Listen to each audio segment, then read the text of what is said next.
Coming up this weekend at Woodbine, a marquee race for three-year-old fillies foaled in Canada is the Woodbine Oaks presented by Budweiser, and one jockey looking for her first win in that race is Emma Wilson. She's going to get the call aboard at Brooklynsway, who has been a fun horse to watch at this point in her career. She's run twice so far this season, Emma. She maybe didn't have the best of trips in the Starshoot Stakes, and I want to take a look at exactly what unfolded in here, because it looked like you had a lot of horse at this portion of the race, and here she is right here, and we're going to watch her very, very closely in here to see exactly how things materialize for her in this spot, and I can tell right now it's decision time for you.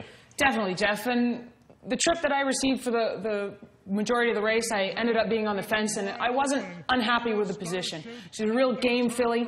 Here I get to the point where I have to make a decision between the two horses, and the rider in front of me went to left-handed stick, and the horse just kind of drifted off the fence, which gave me an opening up the rail. Without hesitation, I set her down, and away she goes. She's a really game filly and really confident in between horses, and she's got a lot of seasoning, and I was never in doubt that she'd be able to handle the situation, and she came up with a real game effort in her first start of the year. And then, Emma, we get to her second start, this being the Fury Stakes. It looked like she was going to run a really good race on paper coming into this race, but around the 3/8 pole, I've watched you a lot in your career, and I can tell right now that you're starting to get a little bit worried here at this portion of the race because, you know, she's advancing here, but it's just not authoritative, and it seems like she runs a bit of an odd race on this day. What exactly happened from your perspective? Well, I mean, put it simply, it wasn't her best performance. You can see in terms of the timing of the race, we were at the quarter pole last time, and I was sitting quite confidently with a lot of horse without riding.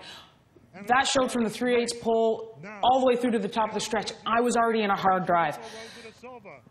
Basically, the best way to put it, just wasn't a great day. I mean, she's an athlete, a true athlete, and she's entitled to a bad day like the rest of us.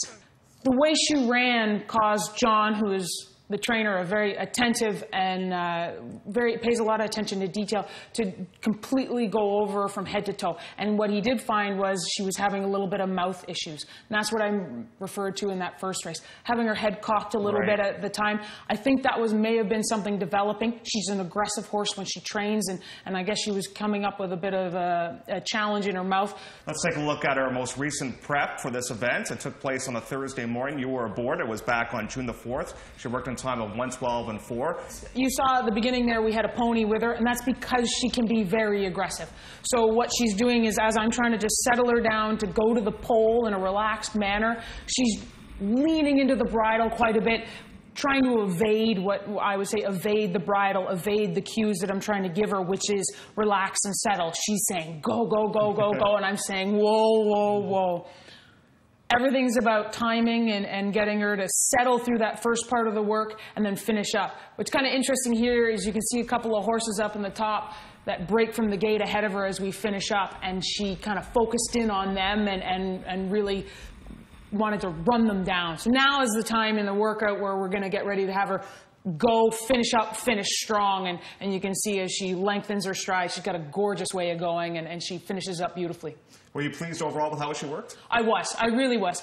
This is a prep John's style and John's schedule for. He put it a little further away from the race, at 10 days out, so we could have a little harder of a work. We are going a 1 1/8 against some of the big girls here, and we want to be primed and ready. So he's done that with his schedule and the way he's done, and wants to go forward with that. So. Great stuff, and I noticed after the work you did ask her for a little bit of go, even after the wire too, and she did finish up quite strong.